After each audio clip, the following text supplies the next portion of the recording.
Yeah, that was a pretty exciting first for our team. Hot staging had never been done before as part of a reusable space transportation system, let alone on a vehicle with the size and power of Starship. Now, at about liftoff plus 2.5 minutes, the booster shut down most of its 33 engines, leaving just 3 of them running. And then the ship simultaneously ignited all 6 of its engines. Some clamps separated, and the ship thrusted away. That was the first in-flight test of the heat shield, and we were able to gather a ton of valuable data about hot staging. We maximize the vehicle's performance by leaving 3 first stage engines on, so gravity can't rob us of precious velocity, or at least not as much. Hot staging also helps to ensure the ship's liquid propellants are at the bottom of the propellant tanks, which is where we need them to be in order to quickly light the ship's engines. It also reduces risk at stage separation because it creates a passive staging system so that physics will be doing the work instead of mechanical parts pushing the 2 stages away from each other. Ultimately, hot staging could increase Starship's payload to orbit capacity by 10%, which directly translates to more payload and more people to the Moon and Mars. Now, the first stop will be the Moon, and the SpaceX team has been hard at work proving out all of the systems necessary to make that possible. Critical systems for propulsion, life support, and even the elevator that you see here, which will take crew and cargo from the Starship hatches down to the lunar surface, are currently in development. And the data that we gather from each test flight helps inform their design.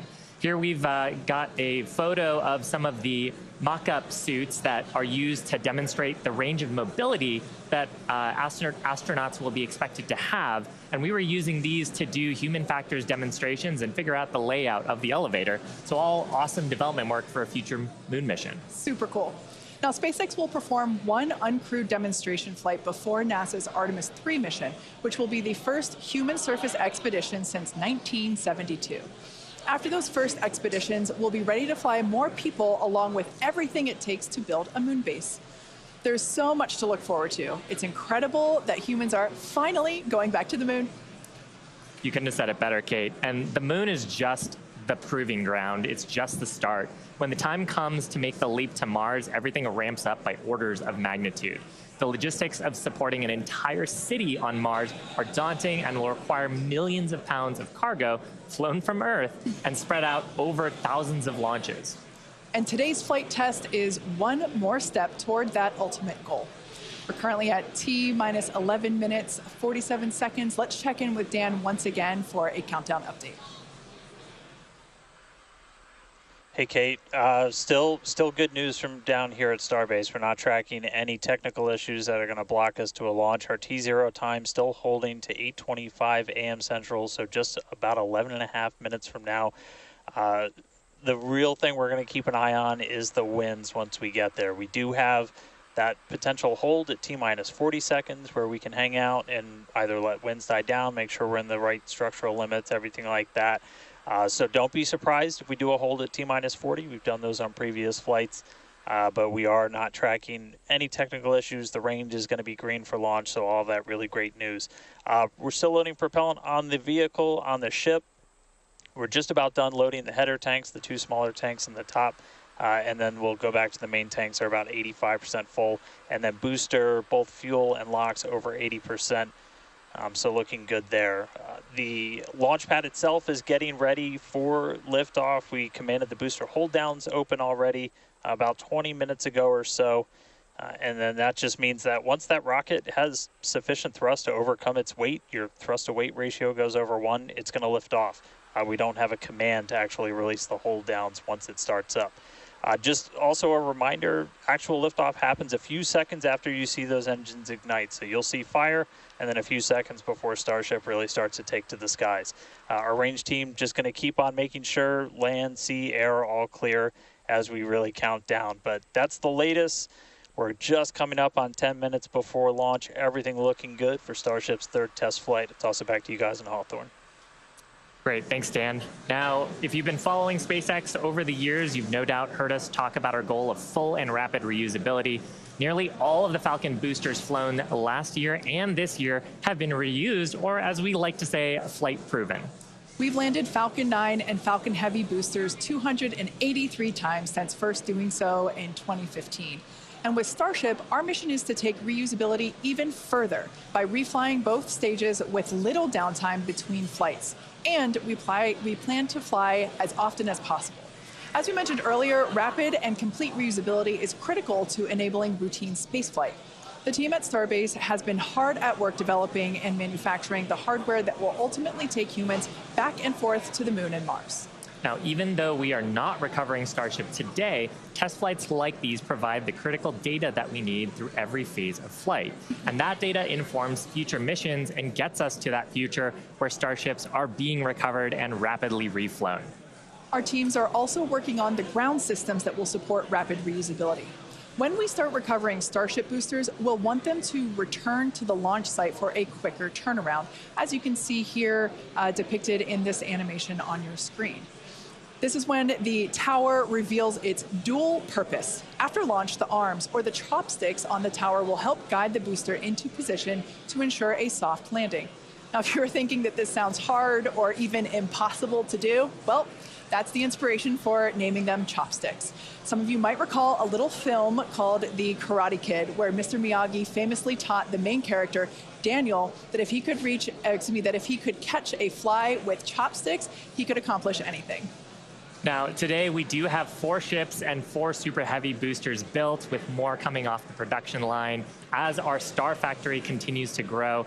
These vehicles are slated for future flight tests just like today's, and in fact, just this week we static fired our next ship that's planning to fly and expect to test the booster as soon as the launch mount is free from today's flight test.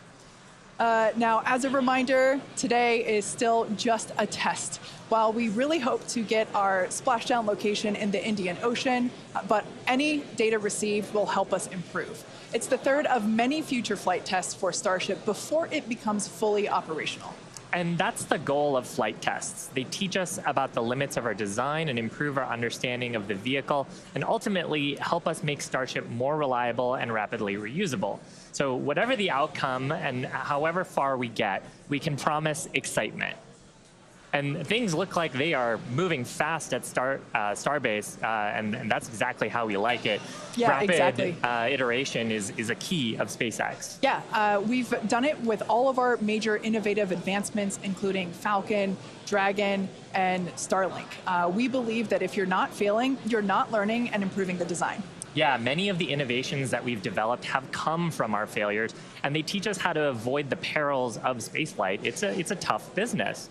But all of this testing, all of the iterative design allows us to make the design better and better to do some of the great accomplishments with reflight that we've had so far. Exactly. One of the examples that we love to talk about is the Dragon capsule, like the one located behind Shiva and I here on the mezzanine. Originally, it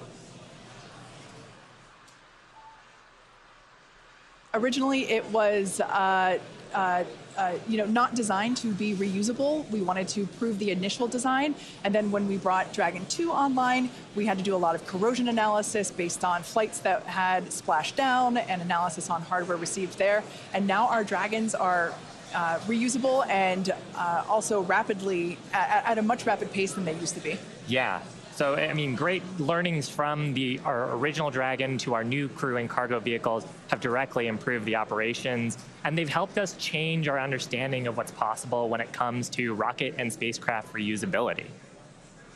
Now, we're just under T-minus 6 minutes, so I think it's another good time to check in with Dan for the rest of terminal count. How are we looking, Dan? Thanks, Shiva. We're looking good. 5 minutes, 35 seconds, and we're counting down. We are just about at closing the prop load sequences on booster and ship. Just a reminder, ship we're going to close out at around 3 minutes and 30 seconds, booster at about 2 minutes and 50 seconds. Once all of that prop is loaded on board, we'll have about 10 million pounds of propellant on both stages of Starship. Now, after that happens, we'll go through a couple of different procedures with the ground. We'll do what's called pushbacks, clearing out the lines between our prop farm and the vehicles themselves before we get to launch. And then in the next few minutes, we'll get the final guidance system alignments, some final thrust vector control on the booster checks. and all that will be performed. And again, if we need to hold, we have a hold gate built in at T-minus 40 seconds where we can hang out. It sounds like today we'll have about 15 minutes to hold at T-minus 40 if we need to. If we hit that right now, it looks like the most likely reason would be winds. We're not tracking any technical issues to our T0 at 8:25, just about 4.5 minutes from now. So, I mean, everything's really looking good. The booster's almost at full frosty, so we'll see that close out in just a couple of minutes. But we're getting really close to flight, guys.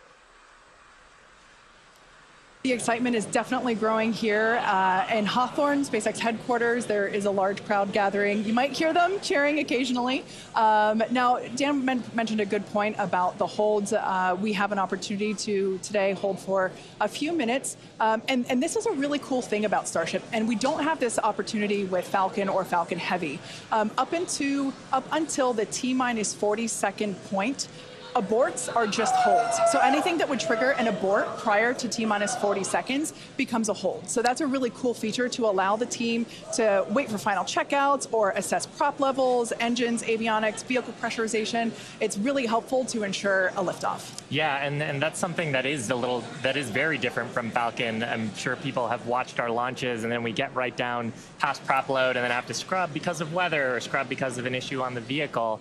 And we don't have the same constraints on our propellant and our system with Starship, which gives us more availability in the window. And sometimes that's all you need. Sometimes the winds dip just enough where you can launch the rocket safely. And otherwise, if you didn't have that ability to hold a few minutes, you might miss that window and then have to recycle to another day. Yeah, exactly, which is kind of like today. Like we mentioned earlier, winds are the thing that we are watching, so good news there. So we are still continuing to progress. We're looking at liftoff in just under almost 2.5 minutes from now. Super exciting. Like we said before, there's nothing more exciting than watching a test flight for a developmental program, and that's where we're at today. And like we talked about, we have some really ambitious goals for today's test. But really, the point of today's test is to try to get as much data as we can so we can inform the next iteration of the design of Starship, work those things into flight test number 4 and new objectives there that'll eventually get us to that glorious, rapid, reusable future that we so badly want. Yeah, for flight 1, we wanted to clear the pad, and we did. For flight 2, we wanted to get through hot staging separation, and we did. So today, we want to get even further than that and collect as much data as we possibly can. So with all that being said, we're going to check back in with Dan to take us through the final 2 minutes of terminal count.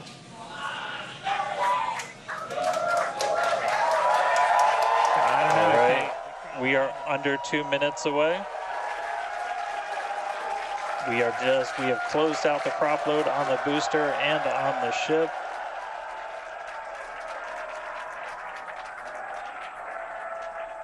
And we're starting to hear some good news that it looks like winds are not going to hold us up, so there's a good chance we blow right through that 40-second hold. So we're about 1 minute and 20 seconds away.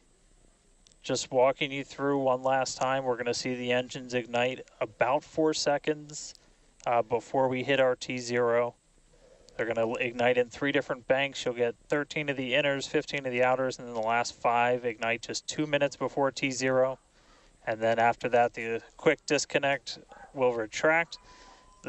The engines will start to throttle up, and then we'll see liftoff about 1.5 seconds after T0. So we're under 1 minute away. Don't be shocked if we hold at 40 seconds before, but it sounds like the winds are cooperating today. And we'll be able to move right past that, not tracking any other technical issues that could hold us. Proceeding past our QD vent gate.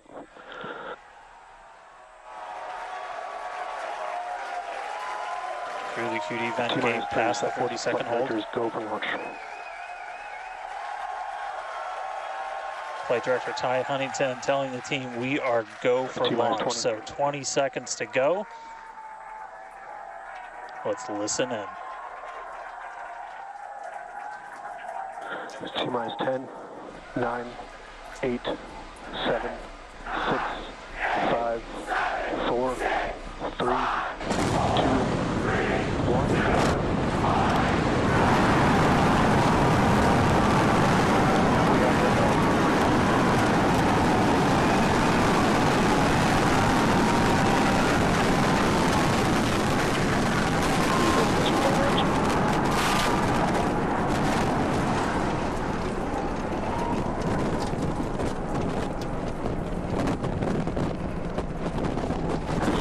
approach nominal.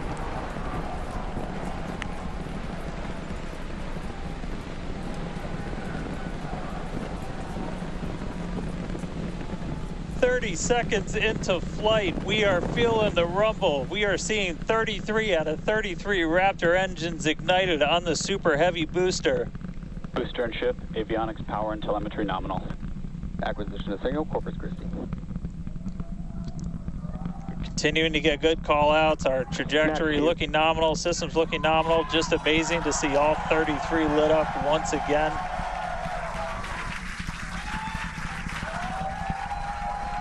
At this point, we've already passed through max Q, that maximum dynamic pressure, and passing supersonic, so we're now moving faster than the speed of sound, getting those onboard views from the ship cameras.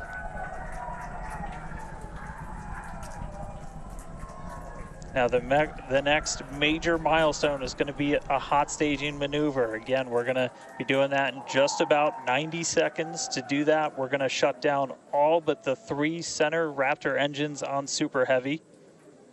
That'll be our MECO, our most engines cut off.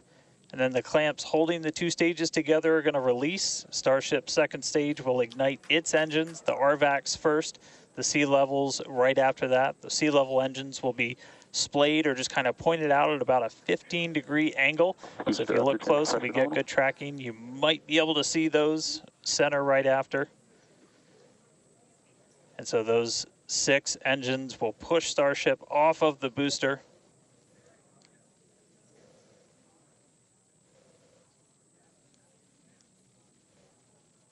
All right, counting down now. We're going to be coming up right at around the 3-minute mark on that hot staging maneuver.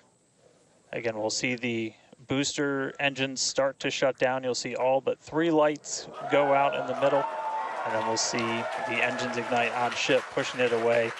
And that will start carrying the ship into space. Booster will start to do its flip and then move into the boost back burn, setting it up for eventual splashdown in the Gulf of Mexico. Stage separation.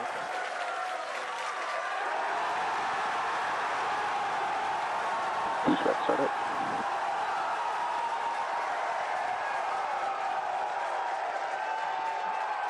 Hot staging confirmed. Boosters now making its way back, seeing 6 engines ignited on ship. Kate, we got a Starship on its way to space and a booster on the way back to the Gulf. Oh man, I need a moment to pick my jaw up from the floor because these views are just stunning. These are live views from Starship. First stage is currently performing the ship avionics, power and telemetry nominal. Good there, news informing us that the second stage or the ship, everything looking good, nominal there.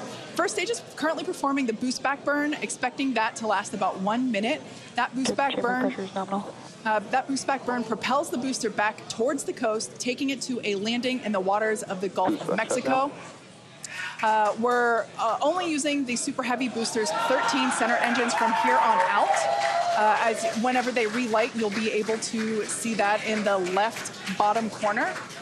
Those are the ones that can gimbal. In other words, they move and change direction in order to change the thrust to steer the first stage back to Earth.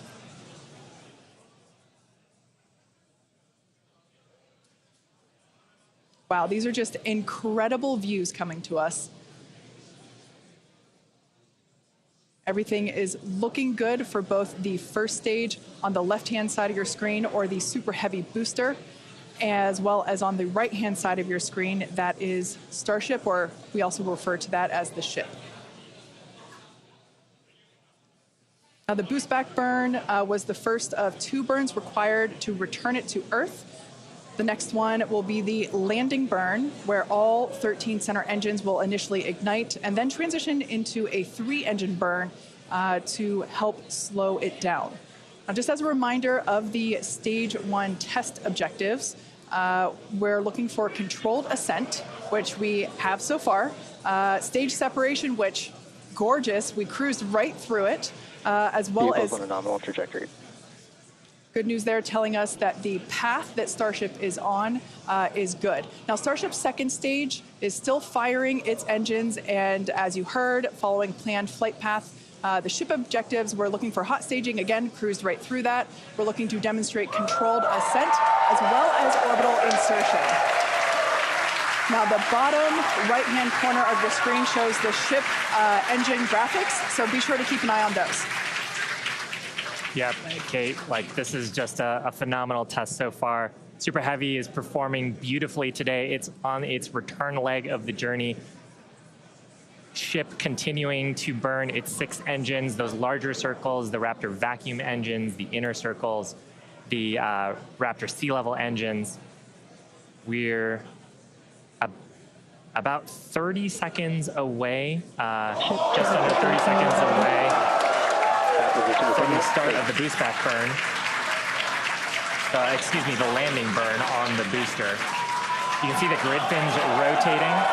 Those hypersonic grid fins are guiding us through the atmosphere back towards our splashdown site. Again, we're going for a splashdown, a soft splashdown. So for landing burn, we're going to expect to see the 13 center engines light, rapidly bring down the booster's velocity, and then just the 3 in the center for splashdown. Let's see if that'll work.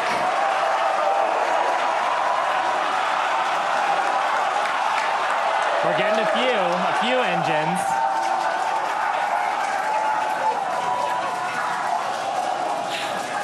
And acquisition of signal. We'll see if we can get some other video of that.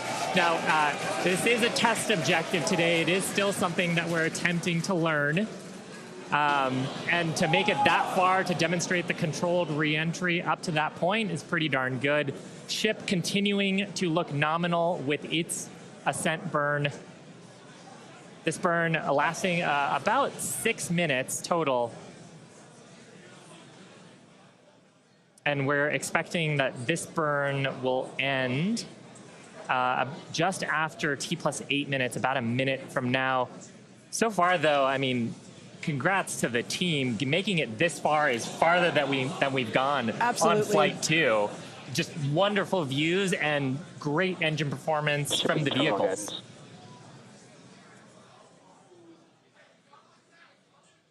So far, we've hit controlled ascent. We're in the middle of that right now. We demonstrated the hot staging. Kate, as you said, cruised through that.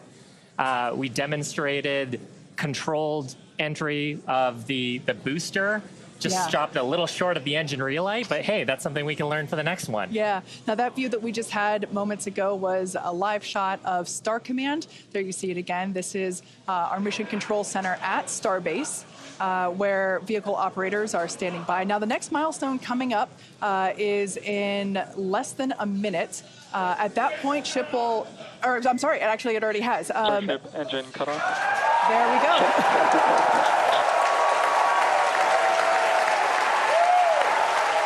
As you heard there by the call out and from the crowd behind us, Starship normal orbit insertion. Starship's 6 Raptor engines have successfully shut down. We heard a call out for nominal orbital insertion, which is incredible. Look at these views, Dan.